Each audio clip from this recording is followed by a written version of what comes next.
இந்த ஆராய்ச்சி வீடியோவில் பட்டயங்கள் பற்றி பார்க்க போகின்றோம்.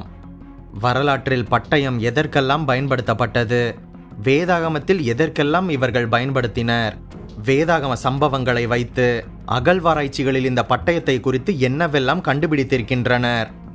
நமக்கும் கூட ஒரு பட்டயம் ஆண்டவரால் கொடுக்கப்பட்டிருக்கின்றது.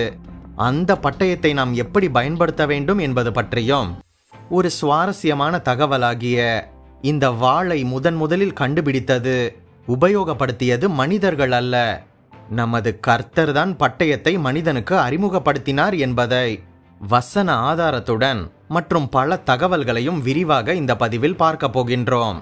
ஆகவே வீடியோவை கடைசி வர பாருங்க. ஒருவேளை நமது சேனல் நோட்டிபிகேஷன்ஸ் உங்களுக்கு வரவில்லை என்றால் பெல் பட்டனை கிளிக் செய்து ஆல் என்கின்ற ஆப்ஷனை செலக்ட் செய்து கொள்ளுங்கள். பட்டயம், வாள் பற்றி நான் உங்களுக்கு அறிமுகம் செய்து வைக்க வேண்டியதில்லை. கல் தோன்றி மண் தோன்றா காலத்திலிருந்தே மனிதனுக்கு மிகவும் பரிச்சயமான ஆயுதம்தான் இது அல்லவா? சரித்திரத்தில் ஒவ்வொரு காலகட்டத்திலும் ஒவ்வொரு ஆயுதம் மிகவும் புகழ்பெற்றதாக இருந்து வந்திருக்கின்றது. ஆனால் எவர் கிரீன் ஆயுதம் என்னவோ இந்த பட்டயம்தான். ஏறத்தாழ எல்லா கைகளிலும் இன்றைய காலத்தில் வாட்ச் இருப்பது போல அந்த காலத்தில் மன்னர்கள் என்றாலே அவர்களிடம் வாள் இருக்கும். அதற்காக இந்த வாளின் பயன்பாடு அக்காலத்திற்குரியது என்று ஒதுக்கிவிட முடியாது. இன்றைக்கும் கூட நாம் இவைகளை சுலபமாக பார்க்க முடிகின்றது. குறிப்பாக தென் தமிழகத்தில், சவுத் தமிழ்நாடுகளில் அதிகமாக மனிதர்கள் பயன்படுத்துகின்றனர். என்னதான் துப்பாக்கிகளும் நியூக்ளியர் வெப்பன்ஸும் வந்துவிட்டாலும் கூட மனித குலம் இன்னும் இந்த பட்டயத்தை மறந்துவிடவில்லை. பொதுவாக அந்த காலகட்டத்தில் உலக நாடுகள் ஒவ்வொன்றிலும், உலக சரித்திரத்திலும் ஒவ்வொரு ஆயுதங்கள் பிரபலமானதாக இருந்திருக்கின்றது. அஸ்டெக் என்கின்ற இனத்தவருக்கு அம்புகள் என்றால் ஜப்பானில் சாமுராய் பயன்படுத்தப்பட்டிருக்கின்றது. நமது இந்தியா என்று வந்துவிட்டால் மழு, கதை, சூளம் போன்றவையும், நமது தமிழ்நாட்டில் குறிப்பாக வளரி கம்பு, மான் கொம்பு, இப்படி ஒவ்வொன்றாக சொல்லிக்கொண்டே போகலாம். ஆனால் பரவலாக எல்லா நாடுகளிலும் பொதுவாக பயன்படுத்தப்பட்டது இந்த பிரபலமான ஆயுதமாகிய பட்டயம்தான். இந்த வாள் என்பதற்கு செந்தமிழில் பட்டயம் என்று பெயர். நமது பைபிளும் கூட இந்த வாளை பட்டயம் என்றுதான் குறிப்பிடுகின்றது. உங்களுக்கு ஒரு விஷயம் தெரியுமா? நமது வேதாகமத்தின் அடிப்படையில் பார்க்க போனால் இந்த பட்டயம் என்பது மனிதர்களின் கண்டுபிடிப்பே அல்ல என்பதுதான் உண்மை. காரணம், மனிதர்கள் சண்டை பண்ண பழகுவதற்கு முன்பாகவே இந்த பட்டயத்தை நமது வேதாகமம் அறிமுகப்படுத்திவிட்டது. எப்படி என்றால், ஆதியாகமம் 3:24 வசனத்தை வாசித்து பார்த்தால் நான் சொல்வது உண்மை என்று புரியும். அவர் மனுஷனை துரத்திவிட்டு ஜீவ விருட்சத்திற்கு போகும் வழியை காவல் செய்ய ஏதேன் தோட்டத்திற்கு கிழக்கே கேருபீன்களையும் வீசிக்கொண்டிருக்கின்ற சுடர் ஒளி பட்டயத்தையும் வைத்தார் என்று பார்க்கின்றோம். இதிலிருந்து என்ன தெரிகின்றது? மனித சமுதாயம் தோன்றுவதற்கு முன்பாகவே பட்டயம் இருந்திருக்கின்றது. பட்டயம் அல்லது வாள் என்பது ஆங்கிலத்தில் ஸ்வாட் என்று அழைக்கப்படுகின்றது. ஆனால் எபிரேய பாஷையில் எப்படி அழைக்க வேண்டும் தெரியுமா? ஹிரவ் என்று சொல்ல வேண்டும். இப்படியாக பரலோகத்தில் இருக்கின்ற மாதிரியை பார்த்துதான் மனிதர்கள் பட்டயங்களை செய்திருக்க வேண்டும். அதுபோக நம்முடைய முற்பிதாக்களின் காலத்திலிருந்தே இந்த பட்டயங்கள் புழக்கத்தில் இருந்ததாக வேதாகமம் குறிப்பிடுகின்றது. இதை ஆதியாகமம் 27:40 மற்றும் 34:25 வசனங்களில் பார்க்க முடியும். அதுபோக யோசுவாவின் காலகட்டத்தில் இந்த பட்டயங்கள் இஸ்ரவேலர்களினால் மிக அதிகமாக பயன்படுத்தப்பட்டு வந்தது. யோசுவா 6:21 மற்றும் 8:24 போன்ற வசனங்கள் இதை நமக்கு சுட்டி காட்டுகின்றது. இந்த ஆதியாகமம் 3:24 வருகின்ற பட்டயம் என்பது தமிழில் சுடரொளி பட்டயம் என்று குறிப்பிடப்பட்டிருக்கின்றது. ஆங்கிலத்தில் இது ஃப்ளேமிங் ஸ்வாட் என்று, அதாவது நெருப்பு பட்டயம் என்கின்ற அர்த்தம் வருகின்றது. இந்த ஒரு பட்டயத்தை தவிர பரலோகத்தில் எத்தனை பட்டயங்கள் இருந்தது என்பது நமக்கு இப்போது தெரியவில்லை. ஆனால் இஸ்ரேல் ராஜாக்களின் காலத்தில் வெண்கலம், தாமிரம், இரும்பு போன்ற பட்டயங்கள் பயன்படுத்தப்பட்டு வந்திருக்கின்றது. இதை அகழ்வாராய்ச்சி செய்தும் கண்டுபிடித்திருக்கின்றனர் என்பது குறிப்பிடத்தக்கது. அதுபோக இந்த பட்டயத்தை பயன்படுத்துவதிலும் அந்த காலத்திலேயே அந்தஸ்து வித்தியாசம் இருந்திருக்கின்றது. வெண்கலம் மற்றும் தாமிர பட்டயங்களை, அதாவது தாமிரத்தினால் ஆன பட்டயங்களை அரசர்களும் இராணுவத்தில் உயர் பதவியில் இருப்பவர்கள் மாத்திரமே பயன்படுத்த வேண்டுமாம். இரும்பு பட்டயங்களைத்தான் சாதாரண வீரர்களும் சாதாரண மக்களும் பயன்படுத்தினார்களாம். வேதாகம காலத்தில் அவர்கள் உபயோகித்த பட்டயங்கள் அனைத்தும் எதிரிகளை துண்டிக்கவும் நெருங்கி வருபவர்களை குத்தி கொள்வதற்குமான 2-in-1 பாணியில் செயல்பட்டு வந்திருக்கின்றது. இப்படியாக பட்டயங்களை கொண்டு வெட்டி கொன்றதை பற்றி 1 சாமுவேல் 17:51 நாம் பார்க்க முடியும். தாவீது அந்த பெலிஸ்தன் அண்டையில் ஓடி அவன் மேல் நின்று அவன் பட்டயத்தை எடுத்து அதை அதன் உரையிலிருந்து உருவி அவனை கொன்று அதனாலே அவன் தலையை வெட்டி போட்டான் என்று சொல்லப்பட்டிருக்கின்றது. அடுத்ததாக பட்டயங்களை பயன்படுத்தி குத்தி கொள்வதை பற்றி 1 சாமுவேல் 31:4 பார்க்க முடியும். சவுல் தனது ஆயுததாரியை நோக்கி, அந்த விருத்த சேதனம் இல்லாதவர்கள் வந்து என்னை குத்தி போட்டு என்னை அவமானப்படுத்தாதபடிக்கு நீ உன் பட்டயத்தை உருவி என்னை குத்தி போடு என்று கூறியதை பார்க்கின்றோம்.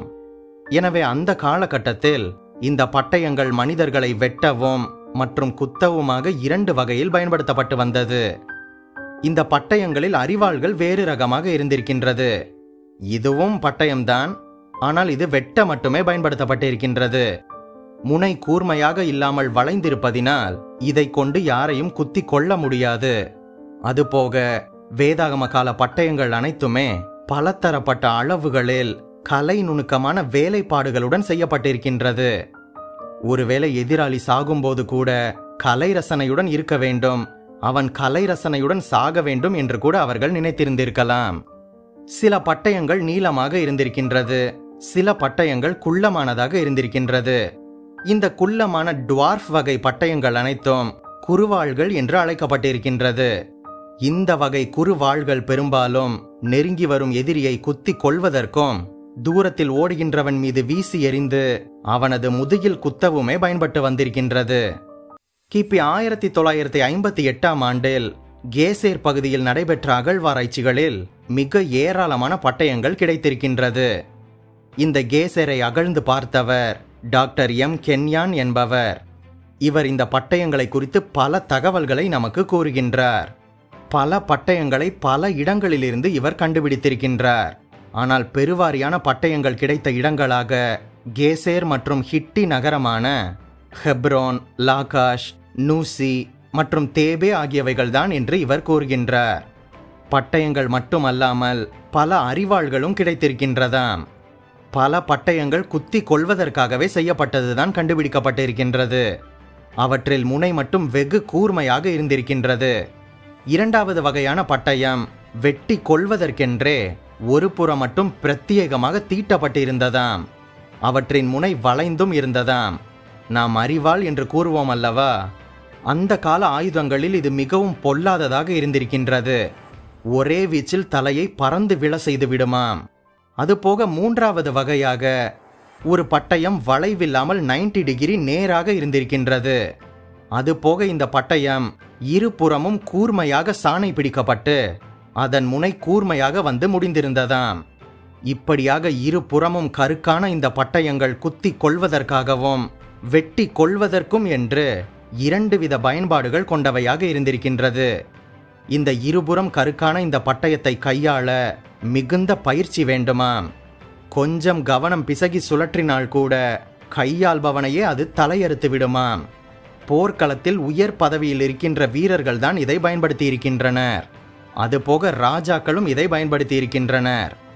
இன்னொரு விஷயம் என்னவென்றால், ராஜாவுக்கு இதை பற்றி போதிய பயிற்சி இல்லாவிட்டாலும் கூட கட்டாயமாக இந்த இருபுறமும் கருக்குள்ள பட்டயத்தை தொங்கவிட்டு கொண்டுதான் அவர் போருக்கு போக வேண்டும் என்று சொல்கின்றனர். இப்படியாக பல பட்டயங்கள் பெரும் அளவில் பயன்பாட்டில் இருந்தாலும் சாதாரண மக்களிடையே குறுவாள்கள் தான் அதிகமாக பயன்படுத்தப்பட்டு வந்திருக்கின்றது. வேதாகமம் இதை கத்திகள் என்று குறிப்பிட்டிருக்கின்றது. இதை பற்றி 1 ராஜாக்கள் 18:28 நாம் பார்க்க முடியும். இந்த குறுவாள்களை அகழ்வாராய்ச்சி செய்தவர்கள் அனைவரும் இதன் நீளத்தை வைத்துதான் வேறு பிரிக்கின்றனர். கத்திகள் என்று சொன்னவுடனே நாம் வெங்காயம் வெட்டும் கத்திகளை நினைத்துவிடக்கூடாது. அதெல்லாம் அப்பாவி கத்திகள். ஆனால் வேதாகமத்தில் குறிப்பிடப்படும் கத்திகள் அனைத்தும் மிக பொல்லாதவை. இப்படியாக அகழ்வாராய்ச்சிகளில் கிடைத்த கத்திகள் அனைத்தும் அதன் நீளம் 16 அங்குலம், அதாவது 40 சென்டிமீட்டர். இன்னும் விளக்கமாக சொல்ல வேண்டுமென்றால் ஒரு கத்தியும் 1 அடி 10 சென்டிமீட்டர் நீளம் இருந்ததாம். அதுபோக இந்த வகை கத்திகள் அனைத்துமே ஆசாரியர்களால் பெரிதும் பயன்படுத்தப்பட்டு வந்ததாம். அதுவும் பாகால் கோயில் பூசாரிகள் அனைவரும் இந்த வகை கத்தியை எப்போதும் அவர்களது உரையில் வைத்திருப்பார்களாம். பூசாரிகளுக்கும் கத்திகளுக்கும் என்ன சம்பந்தம் என்று நாம் யோசிக்கலாம். வேறு எதற்கு? நரபலி மற்றும் பலிகள் சமாச்சாரத்துக்காகத்தான். குறிப்பாக நரபலிக்கு இந்த வகை கத்திகள் தான் மிகவும் ஏற்றதாக இருந்திருக்கின்றது. நம் அனைவருக்கும் தெரிந்த ஆபிரகாம் தனது மகனாகிய ஈசாக்கை பலியிட கத்தியை கொண்டு போனதாக எழுதியிருப்பதை ஆதியாகமம் 22:10 நாம் பார்க்க முடியும். அது இந்த வகை கத்திதான் என்று ஆராய்ச்சியாளர்கள் கூறுகின்றனர். நரபலி இல்லாவிட்டாலும் வேறு வகை பலிகளுக்காக எருசலேம் தேவாலயத்திலும் கூட இந்த வகை கத்திகள் தான் வைக்கப்பட்டிருந்ததாம்.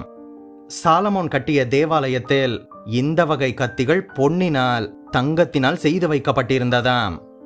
இப்படியாக ஆசாரியர்கள் பெரும்பாலும் இந்த கத்திகளை உபயோகித்தாலும் ராஜாக்களும் வீரர்களும் பிரதானிகளும் கூட இந்த வகை கத்திகளையே உபயோகித்து வந்திருக்கின்றனர். நியாயாதிபதிகள் 3:21 வருகின்ற ஏகூத் என்கின்ற நியாயாதிபதி உபயோகப்படுத்திய கத்தியை அகழ்வாராய்ச்சியில் கண்டுபிடித்திருக்கின்றனர். அதை இப்போது யூகேவில் இருக்கின்ற பிரிட்டிஷ் அருங்காட்சியில் இந்த கத்தியை பார்வைக்கு வைத்திருக்கின்றனர். இந்த கத்தியின் நீளம் 44 சென்டிமீட்டர். இருபுறமும் கருக்காகவும் முனையில் கூர்மையாகவும் இது இருக்கின்றது. யாராவது யூகேவில் இருந்து இந்த வீடியோவை பார்த்து கொண்டிருந்தீர்கள் என்றால் நிச்சயமாக பிரிட்டிஷ் மியூசியத்திற்கு சென்று இந்த பொருட்களை எல்லாம் பாருங்கள். இது போக நம் வேதாகமத்தில் தொடர்புடைய அநேக பொருட்கள், அகழ்வாராய்ச்சிகளில் கண்டுபிடிக்க பொருட்கள் அனைத்துமே இந்த மியூசியத்தில் பார்வைக்காக வைக்கப்பட்டிருக்கின்றது என்பது குறிப்பிடத்தக்கது. இந்த வகை சின்ன கத்திகளுக்கு உரை செய்து அதை இடுப்புடன் சேர்த்து கட்டிக்கொண்டு கொஞ்சம் நெஞ்சை நிமிர்த்தி கொண்டுதான் மனிதர்கள் நடந்து போவார்களாம். இந்த கத்தியை வைக்கின்ற உரைகள் தோளினால் ஆனவை. பொதுவாக இவை இடுப்பின் இடதுபுறம் தொங்குவது மாதிரித்தான் கட்டிக்கொள்வார்களாம். கத்தியை மின்னல் போல உருவ அதுதான் வசதியாக இருக்குமாம். இடக்கை பழக்கமுடையவர்கள் வலப்பக்கம் உரையை வைத்திருப்பார்கள் என்பது குறிப்பிடத்தக்கது. அதுபோக அந்த காலகட்டத்தில் பயன்படுத்தப்பட்டு வந்த கத்தி உரைகளில் காணப்பட்ட சித்திர எழுத்துக்களையும் அழகிய டிசைன்களையும் பார்த்தால் நாம் அசந்து போய் விடுவோமாம். இந்த பிரிட்டன் மியூசியத்தில் மட்டும் ஆயிரக்கணக்கான டிசைன்களில் கத்தியின் தோளுரைகள் காட்சிக்காக வைக்கப்பட்டிருக்கின்றது. கத்தி அளவிற்கு நீல உரையை செய்து அதனுடன் நீல வாளை இணைத்து அதை இடுப்புடன் கட்டிக்கொள்வார்கள் என்று 1 சாமுவேல் 25:13 நாம் பார்க்க முடியும். இப்படியாக இடுப்பில் கட்டிக்கொள்ளும் உரைகளில் ஒரு ஆபத்தும் இருக்கின்றது. சில சமயம் பட்டயம் உருவி கீழே விழுந்துவிடும் அல்லவா? சில சமயம் வாரே விழுந்து உரையுடன் கத்தி கீழே விழுந்துவிடும். நமது வேதாகமத்தில் இப்படிப்பட்ட சம்பவம் ஒன்று சொல்லப்பட்டிருக்கின்றது பாருங்கள். 2 சாமுவேல் 28 அவர்கள் கிபியோன் கிட்ட இருக்கிற பெரிய கல்லண்டையிலே வந்தபோது அமாசா அவர்களுக்கு எதிர்பட்டு வந்தான். மோவாபோ தான் உடுத்தி கொண்டிருக்கின்ற தன் சட்டையின் மேல் ஒரு சாதாரண கச்சையை கட்டி கொண்டிருந்தான். அதில் உரையோடே ஒரு பட்டயம் அவன் இடுப்பு பட்டையில் தொங்கிற்று. அவன் புறப்படுகையில் அது விழுந்தது என்று சொல்லப்பட்டிருக்கின்றது. ஆகவே இடுப்பில் கட்டிக்கொள்ளுகின்ற இந்த வகை பட்டயங்களில் இப்படிப்பட்ட ஆபத்துகளும் இருக்கின்றது. சண்டையில் ஓடும்போதோ அல்லது தாவி குதிக்கும் போதோ அல்லது கரடுமுரடான பாதையில் அவர்களின் ரதம் பயணிக்கும் போதோ உரையிலிருந்து கத்தி விழுந்துவிட வாய்ப்பு இருக்கின்றது. இன்று நாம் பயன்படுத்துகின்ற செல்போன்களை கூட எந்தவித சூழ்நிலையிலும் விழுந்து விடாதபடிக்கு நமது இடுப்பில் கட்டிக்கொள்ளும் முறையை கண்டுபிடித்திருக்கின்றோம். ஆனால் அந்த காலத்தில் அவர்களது உயிர் காக்க வேண்டிய பட்டய விஷயத்தில் இடுப்பில் கட்டிக்கொள்ள சரியான முறை இல்லாமல் ரொம்பவும் கஷ்டப்பட்டிருக்கின்றார்கள் என்று நினைக்க தோன்றுகின்றது. ஆனால் பிற்காலத்தில் தங்களது தோள் பட்டைகளில் தொங்கவிட்டுக் கொள்ளும் முறை வந்ததினால் இப்படியாக கத்தியை தவற விடுவது வெகுவாக குறைந்து விட்டதாம். நமது ஆண்டவராகி இயேசு கிறிஸ்து வாழ்ந்த காலத்திலும் கூட சர்வசாதாரணமாக சாதாரண மக்கள் கூட பட்டயங்களை வைத்திருந்திருக்கின்றனர். இதை பற்றி ஜோசபஸின் சரித்திர குறிப்பாகிய வார் ஆஃப் த ஜூஸ் என்கின்ற சரித்திர குறிப்பு கூறுகின்றது. அதுபோக இயேசு வாழ்ந்த காலகட்டத்தில் யூதா தேசத்தை ஒட்டி இருந்த மலைப்பகுதிகளில் வழிப்பறி திருடர்களின் தொல்லை அதிகமாக இருந்ததாம். இது மட்டுமல்லாமல் பிரதான சாலைகளில் ஓட்டி செல்லும் பாதைகளில் வனவிலங்குகளின் தொல்லைகளும் அதிகமாக இருந்ததாம். இது நிமித்தமாக யூதா தேசத்தில் மக்கள் அனைவருக்கும் வழித்துணையாக பட்டயங்கள் தேவைப்பட்டிருக்கின்றது. ரோம அரசாங்கமும் இந்த ஜனங்களின் பிரச்சனையை உணர்ந்து சாதாரண மக்கள் கூட பட்டயங்களை வைத்துக் கொள்ள அனுமதி வழங்கி இருக்கின்றது. லூக்கா சுவிசேஷத்தில் இது பற்றி எழுதப்பட்டும் இருக்கின்றதை வாசித்து பார்க்கலாம். லூக்கா 22:36 அதற்கு அவர், இப்பொழுதோ பணப்பையையும் சாமான் பையையும் உடையவன் அவைகளை எடுத்துக்கொள்ள கடவன். பட்டயம் இல்லாதவன் தன் வஸ்திரத்தை விற்று ஒன்றை வாங்கிக் கொள்ள கடவன் என்று வருகின்றது. இந்த பட்டயத்திற்கு கிரேக்க மொழியில் ஹ்ரோம்பாலா என்கின்ற பெயர் இருக்கின்றது. கிரேக்கர்கள் இன்னொரு வகை பட்டயத்தை மக்காயிரா என்று அழைத்தனர். இந்த ஹ்ரோம்பாயா பட்டங்கள் வெகு நீளமானதாக இருந்திருக்கின்றது, ரொம்பவும் பட்டையானதாகவும் இருந்திருக்கின்றது. இது ரோம சக்கரவர்த்திகள் மட்டுமே பயன்படுத்தி வந்திருக்கின்றனர். இந்த வகை பட்டயம் வெளிப்படுத்தல் 1:16 பட்டயம் என்று தமிழில் வருகின்ற வார்த்தை கிரேக்க மொழியில் ஹ்ரோம்பாயா என்று குறிப்பிடப்பட்டிருக்கின்றது. இந்த மக்காயிரா ரக பட்டயங்கள் அனைத்துமே சாதாரண போர் வீரர்கள் பயன்படுத்துவது. புதிய ஏற்பாட்டில் வருகின்ற எல்லா இடங்களிலும் பட்டயம் என்கின்ற வார்த்தைக்கு மக்காயிரா என்கின்ற வார்த்தை மட்டும்தான் பயன்படுத்தப்பட்டிருக்கின்றது. வெளிப்படுத்தல் 1:16 வருகின்ற வசனத்தில் மட்டும்தான் ஹ்ரோம்பாயா என்கின்ற வார்த்தை உபயோகப்படுத்தப்பட்டிருக்கின்றது. அதுபோக நமது வேதாகமத்தில் பட்டயம் என்கின்ற வார்த்தை பல அர்த்தங்களில் கையாளப்பட்டிருக்கின்றது. உதாரணமாக எபிரேயர் 4:12 பட்டயம் என்பது தேவ வசனத்திற்கு உவமையாக கூறப்பட்டிருக்கின்றது. தேவனுடைய வார்த்தையானது ஜீவனும் வல்லமை உள்ளதாயும் இருபுறமும் கருக்குள்ள எந்த பட்டயத்திலும் கருக்கானதாயும் ஆத்துமாவையும் ஆவியையும் கணுக்களையும் ஊனையும் பிரிக்கத்தக்கதாயும் உருவ குத்துகிறதாயும் இருதயத்தின் நினைவுகளையும் யோசனைகளையும் வகையறுக்கின்றதாகவும் இருக்கின்றது என்று சொல்லப்பட்டிருக்கின்றது. இதேபோல மத்தேயு 10:34 பட்டயம் என்பது பிரிவினைக்கும், 2 சாமுவேல் 12:10 பட்டயம் என்பது சண்டை போராட்டம் ஆகியவற்றிற்கும், ஏசாயா 49:2 பட்டயம் என்பது தீர்க்க தரிசனத்திற்கு உவமையாக சொல்லப்பட்டிருக்கின்றது. எரேமியா 4:10 பட்டயம் என்பது நாச மோசத்திற்காகவும், லூக்கா 2:35 பட்டயம் என்பது துயரத்திற்கு அடையாளமாகவும், 1 நாளாகமம் 59:7 பட்டயம் என்பது கொள்ளை நோயை குறிப்பதற்காகவும், நீதிமொழிகள் 5:4 பட்டயம் என்பது அழிவு என்பதற்கு எடுத்துக்காட்டாகவும், இப்படியாக இந்த பட்டயத்தை வைத்து பல உவமை காரியங்களை நமக்கு வேதாகமம் போதிக்கின்றது. இப்படியாக மனித குலம் எத்தனையோ பட்டயங்களை பயன்படுத்தி வந்தாலும் இன்று நானும் நீங்களும் பயன்படுத்துவதற்காக கொடுக்கப்பட்ட ஒரு பட்டயம் ஒன்று இருக்கின்றது. நமக்காக அந்த பட்டயம் கொடுக்கப்பட்டிருக்கின்றது. ஏனென்றால் ஆவியாகவும் ஜீவனாகவும் இருக்கின்றது. அது வல்லமையும் கருக்குமாக இருக்கின்றது. ஆத்துமாவையும் ஆவியையும் கணுக்களையும் ஊனையும் பிரிக்கத்தக்கதாக உருவ குத்தக்கூடியதாக இருக்கின்றது. இருதயத்தின் நினைவுகளையும் யோசனைகளையும் வகையறுக்கக்கூடியதாக இருக்கின்றது. இப்படியாக நமக்காக கொடுக்கப்பட்ட இந்த பட்டயத்தை இதுவரை எந்த மனிதனும் செய்ததில்லை, இனியும் செய்ய போவதும் இல்லை. அது என்ன பட்டயம் தெரியுமா? தேவ வசனம்தான் நமது பட்டயம். தேவ வார்த்தை தான் நமது பட்டயம். இந்த பைபிள் வார்த்தைகள் தான் நமது பட்டயமாக இருக்கின்றது. ஆம், வசனத்தை, தேவ வார்த்தைகளை நீங்கள் உங்களுடன் பட்டயமாக எப்போதும் வைத்துக் கொள்ள வேண்டும்.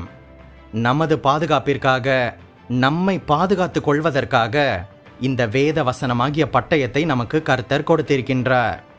வேதாகமத்தை தினந்தோறும் வாசியுங்கள். உங்கள் வாழ்க்கையே அற்புதமாக மாறிவிடும். நீங்கள் ஆசீர்வதிக்கப்பட்டவர்கள். நம் பைபிள் விஸ்டம் தமிழ் சேனலுக்கு உங்களால் முடிந்த உதவிகளை செய்யுங்கள். இந்த வீடியோவையும் நமது சேனலையும் உங்கள் கிறிஸ்தவ நண்பர்களுக்கு அறிமுகம் செய்யுங்கள்.